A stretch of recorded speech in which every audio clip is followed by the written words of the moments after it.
책을 소개하는 여자 다연입니다. 이번 시간에는 지난 시간에 이어서 가타다 다마미의 아 그때 이렇게 말할 걸 2부를 소개하겠습니다. 오늘 읽어드릴 부분은요, 4장 이 한마디로 기분도 1도 술술 풀린다. 직장 생활이 상쾌해지는 이기는 대화법을 읽어드리겠습니다. 케이스 1. 싫은 소리. 앵무새처럼 반복하기로 당황하게 만들어라. 듣기 싫은 말을 쉽게 하는 사람은 어디에나 있다. 그런 사람은 아무렇지도 않은 듯 유쾌한 얼굴로 쉽게 그런 말을 내뱉지만 듣는 사람은 가슴에 비수가 박힌 것처럼 고통스러워한다. 나의 환자 중 30대의 A는 막말을 하는 동료 때문에 스트레스를 받고 있었다. A는 신중하고 빈틈없는 성격으로 세세한 것까지 꼼꼼히 확인하는 타입인데 어느 날 서류 확인에 몰두하고 있었더니 그 동료가 잘한다 잘해. 그런 일할 시간도 있고 한가해서 참 좋겠다 라고 말하며 지나가는 것이었다. A는 그 말에 놀라서 아무런 반격도 할 수 없었다. 사실 그 동료는 일처리가 항상 엉성했다.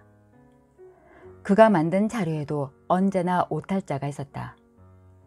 그것 때문에 상사에게 지적질을 당하기 일쑤였던 것이다. 왜 그런 사람한테 제가 그런 말을 들어야 하냐고요. A는 분통을 터뜨렸다. 그러나 여기서 그 사람이 왜 그런 말을 하는지 생각해 봐야 한다. 싫은 소리, 가시가 들어있는 말을 내뱉는 사람의 내면에 숨어있는 심리가 뭘까? 그것은 바로 선망이다. 한가해서 참 좋겠다라는 말 속에는 꼼꼼하게 일을 처리하는 당신이 참 부러워라는 심리가 깔려있는 것이다. 자신에게는 그런 능력이 없다는 걸 알고 있기 때문이다.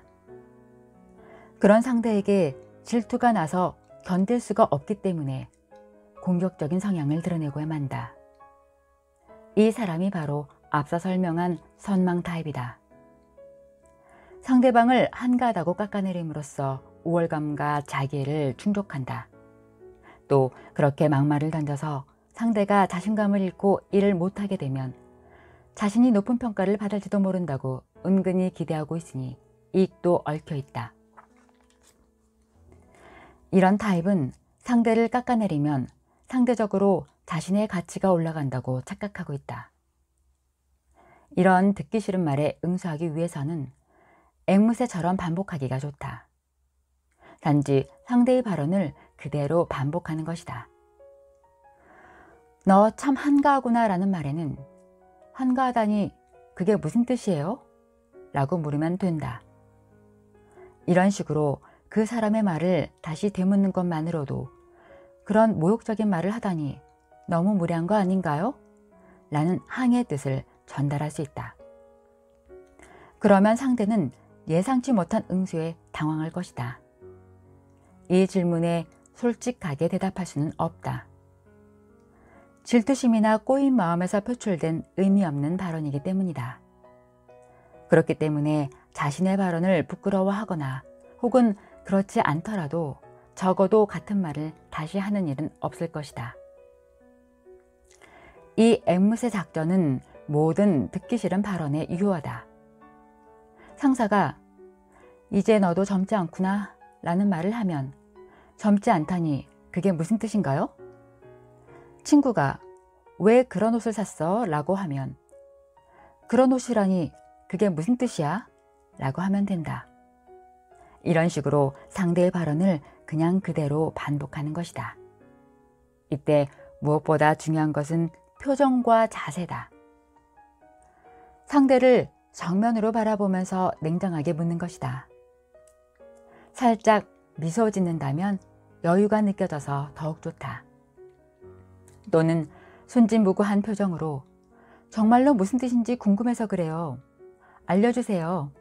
라고 묻는 것도 좋다. 이렇게 하면 유머러스하게 상대를 야유할 수 있다. 그런 멋없는 말을 하는 당신보다 내가 한 수 위라고 어필하는 것이나 마찬가지이기 때문이다. 어느 쪽이건 그 정도 말로 나는 상처받지 않는다라는 마음을 전달할 수 있어서 상대방의 발언을 무가치하게 만드는 효과가 있다. 당신이 나를 부러워하는 걸 잘 알고 있어요. 마음속으로는 이렇게 속삭이면 된다. 케이스 2. 비꼬는 말.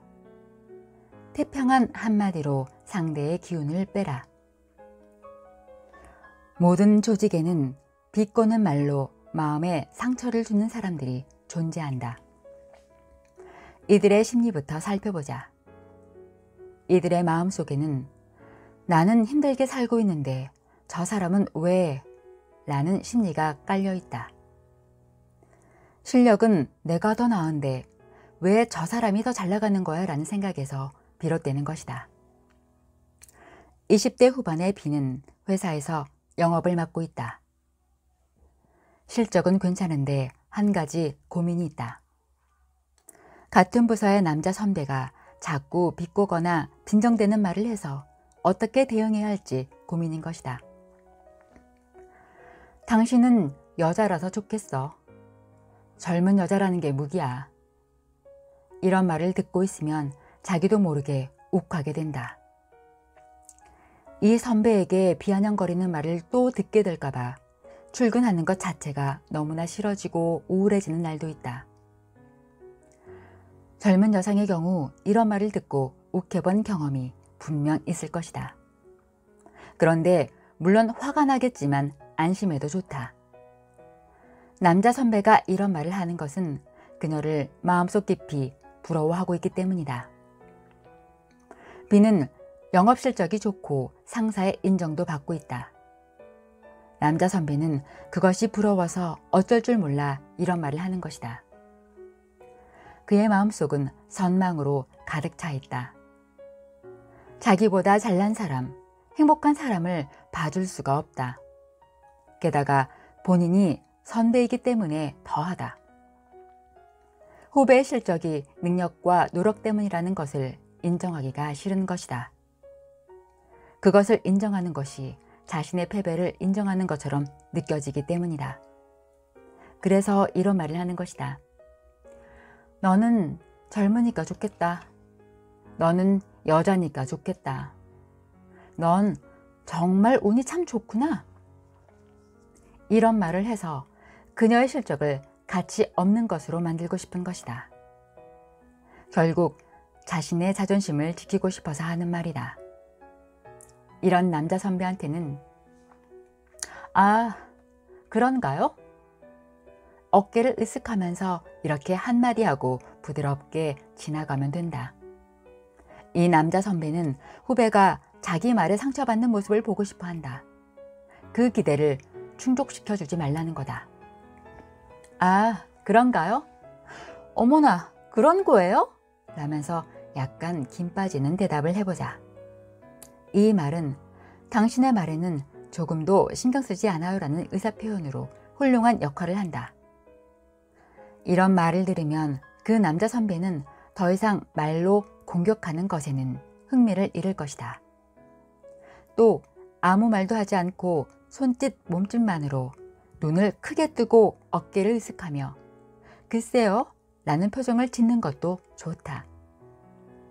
그래요 라는 듯한 얼굴로 만족스러운 웃음을 보여주는 것도 현명한 방법이다. 이렇게 하면 상대는 기대한 반응을 얻지 못하니 겉돌게 되는 것이다. 싫은 말을 들었다고 해서 일일이 신경을 곤두세우는 것은 나한테 손해다. 부자는 싸우지 않는다라는 속담이 있다. 많은 것을 갖고 있는 사람은 싸움 따위 할 필요가 없다는 뜻이다. 그러니 B는 현재 부자, 즉 이기고 있는 상태이기 때문에 무슨 말을 듣든 신경 쓰지 않아도 된다. 그냥 가볍게 지나치면 된다.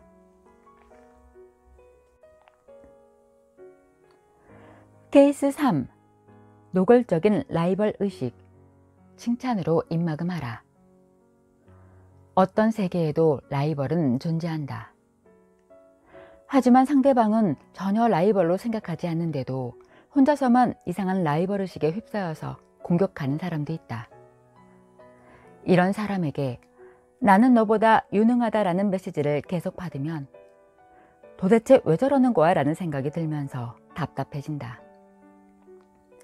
내가 아는 어떤 20대 남성은 동기가 자주 바쁘다고 어필하는 것이 짜증난다고 말한다. 오늘 회사에서 아침 해가 뜨는 것을 봤어. 집에서 밥을 언제 해 먹었는지 기억도 안 나. 이런 발언에는 다음과 같은 뜻이 숨겨져 있다. 나는 많은 일을 맡고 있어. 나는 유능하지만 너는 한가하지. 물론 그냥 무시하면 될 일이지만 이런 동료의 비뚤어진 라이벌 의식에 진절머리가 날 때 어떤 결정적 한마디를 날려줘야 할까? 이런 라이벌 의식은 분명히 자기애로부터 나온다. 이런 사람은 자신에게 취했을 정도로 스스로를 너무 사랑한다. 그래서 주변 사람들보다 자신이 더 우월하다는 것을 꼭 확인해야 직성이 풀리는 성격이다. 이들은 앞서 설명한 벌거벗은 임금님 타입의 축소판이라고 보면 된다. 보기에 따라서는 귀엽다고 봐줄만 하기도 하다. 따라서 이런 경우에는 그냥 솔직하게 칭찬해주면 된다. 바빠서 힘들겠다. 이거면 된다. 이런 경우뿐만 아니라 나를 공격하는 상대에게 일단 칭찬한다는 대처법은 효과적이다. 왜 그럴까? 이런 사람은 바쁘다는 어필이라는 공격을 하면서 상대가 입을 다물거나 욱하거나 초조해하거나 뭔가 움츠러드는 반응을 보이기를 기대하고 있다. 하지만 기대하는 반응이 나오지 않으면 공격의 효과가 없었다는 것을 알게 된다. 오히려 움츠러들기는커녕 아이고 정말 힘들겠네요 라며 가볍게 칭찬해버리면 당황할 것이다. 이렇게 반격의 기본은 상대가 기대한 반응을 하지 않는 것이다. 이런 반응을 반복해서 보여지면 무슨 말을 해도 영향받지 않는다는 것을 그 사람도 깨닫고 더 이상 그런 말을 하지 않게 된다. 바빠서 큰일이네요. 활약이 대단하네요. 역시 대단합니다. 이렇게 칭찬해주는 말로 상대를 넘어뜨리는 것이다. 케이스 4. 위에서 내려다보는 사람. 엉뚱한 반박으로 차단하라. 위에서 내려다보는 태도만큼 사람의 신경을 곤두서게 하는 것은 없다. 너 아무것도 모르지? 바보 아니야? 이렇게 자신은 마치 모든 것을 다 알고 있다는 듯한 말투는 듣는 사람을 화나게 만든다. 이렇게 내려다보는 시선으로 말하는 사람에게는 어떤 말로 대처하면 좋을까? 어떤 20대 남성은 회사 동료인 40대 후반의 아저씨 때문에 고민이다. 이야기를 하다가 그건 뭐예요? 라고 묻기라도 하면 이 사람은 금세 거만해져서 사회인이 된 지가 몇 년째인데 이런 것도 몰라? 세상 사람들이 다 아는 거 아니야? 라며 어처구니가 없다는 듯한 태도로 말한다. 물론 오래 살면 그만큼 아는 것도 다방면으로 많아질 것이다. 하지만 사람을 무시하는 말투를 써서는 안 된다. 그는 이 아저씨에게 꼭 한마디를 해주고 싶었다. 이 아저씨는 어떻게든 상대보다 위에 서고 싶다는 욕망이 강한 사람이다. 이것이 바로 자기애다. 아저씨와 자기애란이 어울리지 않는다고 생각할지 모르겠지만 누구에게나 자기애는 있다. 그런데 잘 생각해보면 이 아저씨는 사실 괴로운 입장에 처했을지도 모른다. 왜냐하면 아저씨는 나이를 먹었지만 상사도 아니고 그저 동료일 뿐이기 때문이다. 지금 현재 주위로는 이 20대 남성보다 위에 설 수가 없다. 만약 자신의 지위가 확고하고 능력도 출중하여 이미 내가 위라는 것을 스스로 체감하고 있다면 일부러 그것을 과시할 필요가 있었을까? 이 아저씨는 잘난 척을 하거나 위에서 아래를 내려다보는 듯한 말을 하면서 어떻게든 우월감을 느끼기 위해 안간힘을 쓰고 있다. 자신의 위치가 어중간한 사람일수록 이런 행동을 하는데 이 사람이 전형적인 유형이라 말할 수 있다. 이 아저씨가 왜 나이를 먹어서도 간부가 되지 못했는지를 생각해 봐도 좋다. 내 말이 무슨 뜻인지 알긴 알겠어? 와 같은 말을 하면서 아마도 주위 사람들에게 반감을 사고 우호적인 인간관계를 쌓지 못한 채 이 나이까지 왔을 것이다. 쓸데없이 적을 만들고 쓸데없이 싸우고 있는 것이라 할 수 있다. 이런 성가신 사람이 하는 말을 진심으로 받아들이면 안 된다. 엉뚱한 반박으로 차단해주자. 완전히 다른 화제로 이야기를 돌리는 것이다. 쓸데없는 잘난 척만 일삼는 아저씨가, 말이 많은 이웃 아줌마가, 또는 껄끄러운 상대가 말도 안 되는 이야기로 싸움을 걸면 이렇게 반박해주자. 그러고 보니 오늘 날씨가, 일기예보에서는 오늘 비 온다고 했는데, 이런 식으로 전혀 관계가 없는 이야기를 꺼내서 상대가 더 이상 말을 못하게 하는 것이다. 이때 유도하는 화제는 아무거나 좋다. 적당한 시사뉴스나 무해한 세상 이야기만 된다. 텔레비전 뉴스에 나온 벚꽃 이야기 등으로 화제를 돌려라. 어떻게든 상대의 페이스를 흐트러뜨리고 나의 페이스로 끌고 오는 것이다. 이렇게 하면 자기 혼자 싸움판에 올라간 상대를 친절하게 끌어내려주게 된다. 케이스 5. 우울한 기운을 퍼뜨리는 사람. 관객이 되지 마라. 그 사람 때문에 회사에 가기 싫다. 누구나 한 번쯤은 이런 생각을 해본 적이 있을 것이다. 예를 들어 같은 공간에 있는 것만으로도 불쾌한 분위기를 주변에 퍼뜨리는 사람이 있다. 그런 사람에게는 어떻게 대처하는 것이 좋을까? 회사에 가는 것이 우울하다고 말하는 한 여성의 이야기를 들어보자. 그녀는 가까운 자리에 앉아있는 동료 때문에 너무나 힘들다고 말한다. 그 동료는 업무 시간에 거래처 험담을 하거나 자꾸 혀를 끌끌 차고 한숨을 쉬는 것이 습관이었다. 이런 사람 옆에 있다 보면 업무에 집중이 되지 않고 같이 이야기를 나누는 것만으로도 기분이 나빠진다.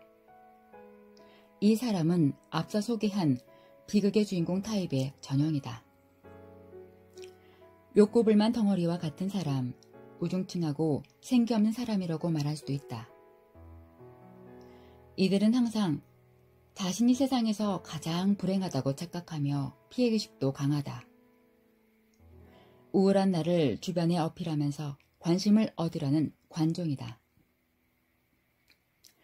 이들은 또 타인이 행복한 것을 보면 참지 못하고 분노한다. 내면에 들어있는 선망의식이 비아냥거리거나 투덜대는 대사로 표출된다. 그 대신에 어떤 누군가에게 비난이 쏟아지면 타인의 불행은 꿀맛이라는 듯이 희희낙낙하는 타입으로 대단히 위험하다. 이런 사람에게 자칫하기 쉬운 대응은 왜 그러세요? 무슨 일이에요? 라고 걱정하는 목소리로 묻는 것이다. 그러면 바로 관종의 본령을 발휘하여 불평불만과 고민거리를 쏟아내기 시작할 것이다. 그렇게 이 사람은 내 말을 들어주는 사람, 나를 동정해주는 사람이라고 생각하게 되면 끝장이다. 왜냐하면 비극의 주인공을 계속 연기하기 위해서는 관객이 필요하기 때문이다. 상대를 해주면 해줄수록 딱 좋은 관객이 된다는 것을 절대 잊지 마라. 일일이 진지하게 받아주고 있으면 그 부정적인 감정에 침몰되기 쉽다. 그리고 혹여 그 사람의 부정적인 사고방식을 바꿔주려고 애쓰지 마라. 이런 사람들은 불행한 자신이 좋은 것이다. 그러니 무슨 말을 해도 소용이 없다. 절대 바뀌지 않으니 바꾸려는 생각은 깨끗이 단념하는 게 좋다. 관종은 상대해주지 않는 것이 가장 효과적이다. 따라서 마음속으로 비극의 주인공이 되고 싶으면 그러세요. 그렇게 한숨을 쉴 때마다 행복이 도망간다고 하던데 라고 중얼거리는 정도가 좋다. 신경을 끄는 것이 가장 좋다.